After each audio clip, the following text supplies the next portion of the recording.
Ce soir, on va ouvrir un thème que nous allons développer tout au long de ce mois pour que Noël soit vrai. C'est vrai que plus que jamais, on sent que les êtres humains se créent une sorte de monde imaginaire. Vous avez remarqué? Un monde imaginaire. Ils veulent essayer de ne pas voir la vérité en face, de voir les choses d'une manière différente de ce qu'elles sont. Pourquoi? Parce que quelque part, c'est pas toujours facile, et puis on ne veut pas affronter la vérité. Pourtant, la vérité, c'est nécessaire, c'est indispensable. Et puis, Dieu veut nous aider à voir les choses sous l'angle de la vérité. Quelquefois, les gens préfèrent voir sous l'angle du mensonge ou de l'illusion, mais Dieu veut nous faire voir les choses sous l'angle de la vérité. Et même au sujet de Noël. Noël, c'est beaucoup de choses. C'est beaucoup de choses pour les gens. C'est même des choses qu'ils ont imaginées, des choses qu'ils ont inventées. Mais pour nous, même si dans la vérité, Noël, c'est pas véritablement le 25 décembre. Dans nos calendriers, oui, mais dans la réalité, non, puisque Noël, c'est la naissance de Jésus, et puis, d'après des études qui ont été faites, c'était pas possible que Jésus soit né par rapport au calendrier le 25 décembre. Mais toujours est-il que, quelque part, c'est pas forcément une mauvaise chose que de considérer la naissance de Jésus. Et ce soir, on va parler du vrai Noël, ce que signifie la vraie naissance de Jésus, ce pourquoi il est venu. Eh bien, mes amis, je peux vous assurer que si la naissance de Jésus, c'est-à-dire Noël, est pour nous une période de fête, j'aimerais vous dire que pour Jésus, ça n'a pas été la fête. Ça n'a pas été la fête, et surtout pour ses parents. Jésus ne s'en est pas trop rendu compte. C'était, jusqu'à un certain moment, il était dans le ventre maternel. Et puis, au moment de l'accouchement, soit né dans une grande maternité ou qu'il soit né dans une étable. Je ne sais pas si on peut dire qu'un bébé s'en rend trop compte. Mais la maman, elle s'en est rendue compte parce que le personnel n'était pas le même. Comprenez? Avoir des infirmières, avoir des sages-femmes, avoir toutes sortes de personnel médical autour de soi, ou avoir une vache, avoir un mouton, vous voyez, c'est pas tout à fait la même chose. Hein. Vous pouvez crier au secours, ils vont pas vous venir en aide. Hein. Il y avait le mari, c'était déjà pas mal. Et puis, pour Jésus, ça n'a pas été un moment de fête. Il n'y a pas eu les gâteaux, il n'y a pas eu les musiciens, il n'y a pas eu la belle musique, il n'y a pas eu un beau petit sapin de Noël, et que déjà là, sous le sapin de Noël, il y avait quelques cadeaux qui lui étaient réservés. Non, c'était sur la terre des hommes, c'était la solitude la plus totale. La Bible nous dit, je crois que c'est l'évangéliste Luc qui disait cela, disait qu'il n'y avait pas de place pour eux dans l'hôtellerie. Pas de place, pas de place. Et aujourd'hui, même je me pose la question, mes amis, si dans notre Noël que nous fêtons, il y a une place pour Jésus. Il y a une place pour Jésus. C'est la question qu'il faut se poser. Ah, ce soir, je ne vous la pose pas à vous parce que vous êtes là. Donc ça prouve bien que quelque part, vous faites une place à Jésus. Vous êtes venu écouter la prédication. Vous êtes venu écouter le message, le vrai Noël. Vous êtes venu. Ça veut dire quelque part qu'il y a une place. Mais quelque part, il faudrait que toute la ville de Limoges soit là. Et que les gens disent, tiens, avant de couper une tranche de dinde, parce que c'est la région, de manger la dinde avec quelques marrons, hein, avant, ou avec des cèpes, avant de s'ouvrir les cadeaux, Eh bien, si vraiment on considérait ce passage de la Bible, il n'y a pas de place pour lui. Mais que ce soir, on veut renverser la situation et dire oui, ce soir, tu as de la place. Tu as de la place parmi nous. Tu as de la place parce que je m'intéresse aux choses de Dieu. Tu as de la place parce que dans mon cœur, je t'ouvre la porte pour que tu puisses entrer et te glorifier. C'est tellement important. J'ai bien aimé cette petite réflexion, on va vous mettre une photo, de ce petit enfant qui se trouve devant le Père Noël et qui lui dit « Pourquoi on ne parle pas de toi dans la Bible ?» C'est vrai que quelquefois on sème la confusion, on va rester sur cette diapositive quelques instants, on va rester là, et puis c'est vrai qu'on sème la confusion, Noël c'est quoi? Certains vont dire c'est le Père Noël, alors c'est vrai que c'est pas vilain quand même. Alors on ne sait pas, certains disent que c'est Coca-Cola qui l'a invité, qu'il a inventé, parce qu'il est rouge comme la bouteille comme la publicité de Coca-Cola. Enfin, je ne sais pas moi, je n'ai pas la preuve, qui c'est qui l'a inventé, mais toujours est-il, c'est une belle histoire. Et puis, il a de beaux cadeaux. Il a de beaux cadeaux. Enfin bon, les cadeaux, on a compris. Hein. Il y a quelqu'un qui croit au Père Noël là? Levez la main. Non, je ne voudrais choquer personne ce soir. Mais on sait très bien que les cadeaux, c'est pas lui. Hein. C'est pas lui. Moi, quand j'étais petit, on me disait le Père Noël existe. Et puis un jour, j'étais dans cette période où je ne savais plus trop, je ne me rappelle plus quel âge j'avais, je devais être sûrement 6 ans, 7 ans, je pense que j'étais un petit peu dans cette période-là, parce que j'ai de vagues souvenirs. Et puis, alors j'ai dit cette année, j'y crois pas, il n'existe pas, tout le monde dit qu'il n'existe pas. Et alors, il y a eu un grand doute qui a envahi mon cœur. C'est que ma sœur, elle est venue vers moi, un petit peu plus grande que moi, 5 ans de plus que moi, et elle me dit, mais oui, il existe. Alors là, j'ai regardé ses yeux, mais qu'est-ce qu'elle me raconte? Mais je dis, non, il n'existe pas, c'est pas vrai, c'est une invention, c'est pour les tout petits enfants. Moi, je suis grand maintenant, j'ai 6 ans, je suis grand. Elle me dit, mais je te dis qu'il existe. Alors vous savez ce qu'elle a fait? Elle m'a dit la preuve, elle a sorti son portefeuille, elle m'a sorti une photo, elle était en photo avec le Père Noël. Ah ben je dis, ben il existe. Alors je suis reparti pour un tour. Bon, je vous rassure, j'y crois plus. Hein. Mais j'étais reparti pour un tour. Elle m'avait montré la photo, elle m'avait dit, oui, il existe, regarde, je l'ai vu, je suis sur la photo avec lui. Oh, j'ai dit, mince. Alors ceux qui m'ont dit qu'il n'existait pas, ils m'ont menti. Ah, c'est tombé entre mes mains, ça là. Ils m'ont menti, parce qu'il existe. Ben oui. On veut nous faire croire toutes sortes de fausses histoires, et puis on va mettre des guirlandes, on va faire la fête. Mais ce soir, j'aimerais vous parler du vrai Noël. En fait, on dit souvent, quelquefois, les gens nous disent, mais pasteur, dans votre église, est-ce que vous fêtez Noël? Ben, bien sûr qu'on fête Noël. Ah bon? Oui, à chaque réunion. Ben oui, à chaque réunion, on fête Noël. Peut-être vous dites, ah ben tiens, peut-être qu'il y a des gens qui ont fait cadeau quelques cèpes, quelques châtaignes, et puis une petite dinde qui va nous sortir à la fin de la réunion. C'est bien plus que cela, mes amis. Noël. Vrai Noël. On va lire un passage et venir à la source.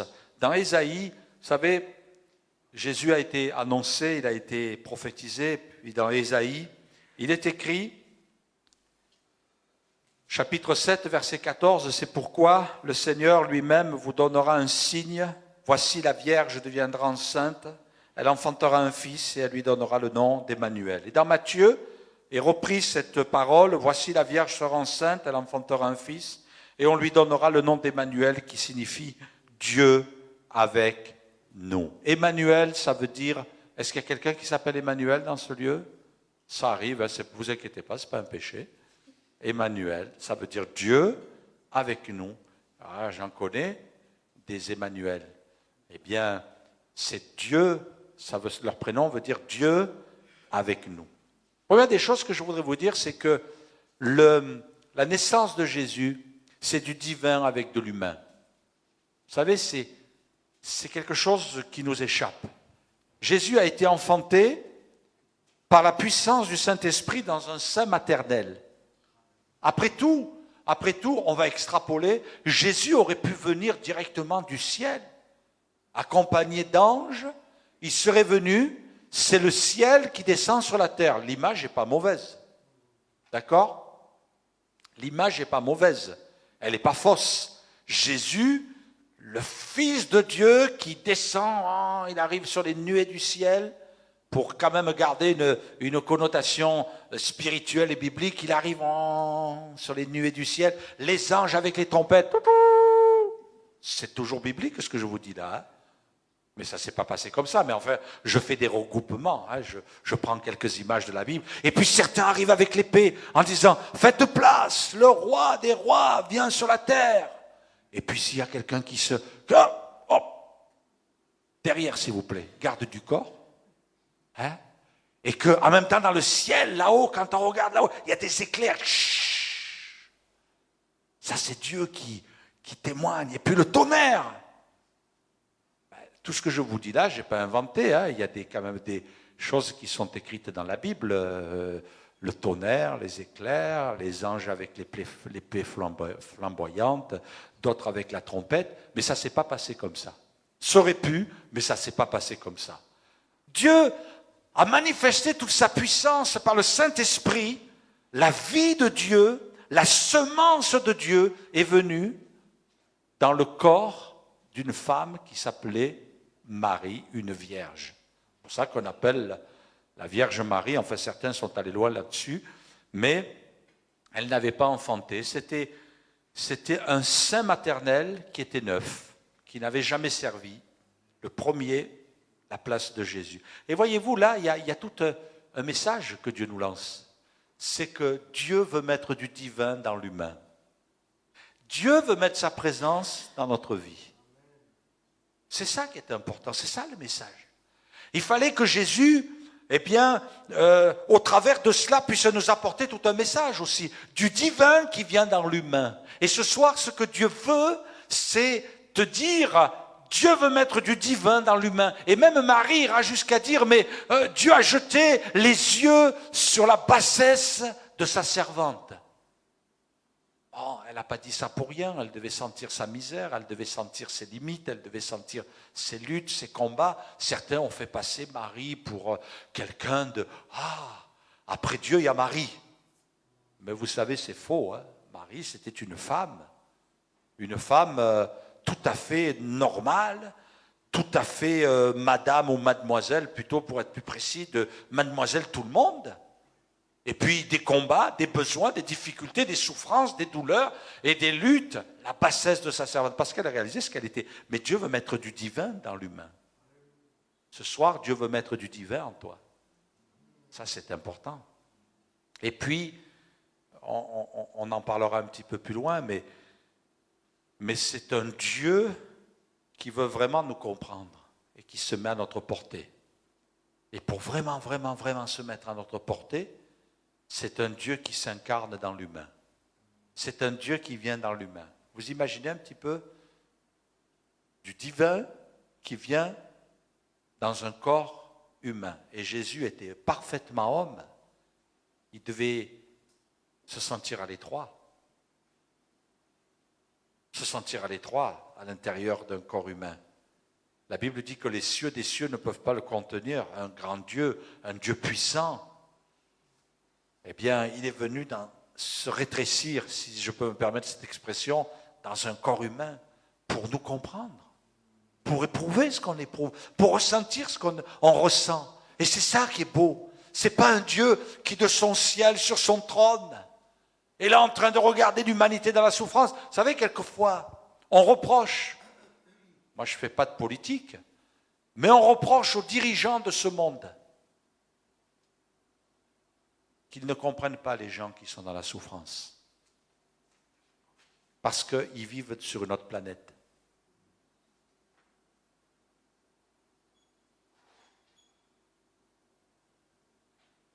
Ils vivent sur une autre planète. L'autre jour, j'étais impressionné. Bon, je vous rassure, hein, ce n'est pas quelqu'un qui est en poste aujourd'hui, même ce président, il est mort.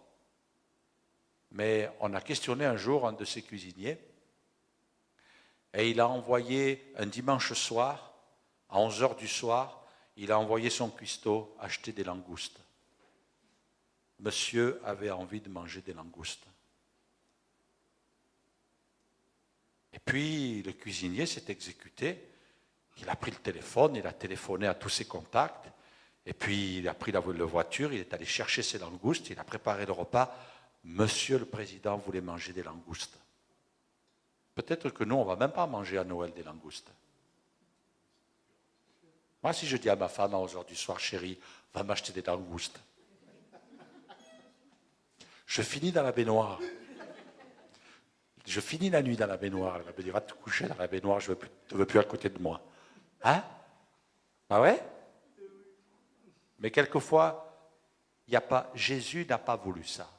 Il aurait pu, mais il n'a pas voulu ça. Il est venu dans un corps humain et il est venu naître dans un endroit où il n'y avait pas de place pour lui. On l'a mis dans une étable. Là, on a apprêté une crèche, une mangeoire dans laquelle on l'a installé. Et puis, ça ira très bien. Le Dieu de l'univers qui est rejeté sur la terre des hommes, c'est terrible. Et puis, Dieu va nous dire au travers de sa parole, il va y avoir un signe. Et ce signe, c'est la Vierge qui va devenir enceinte. Vous savez, mes amis, ce que Dieu veut, c'est nous donner des signes parce qu'on en a besoin.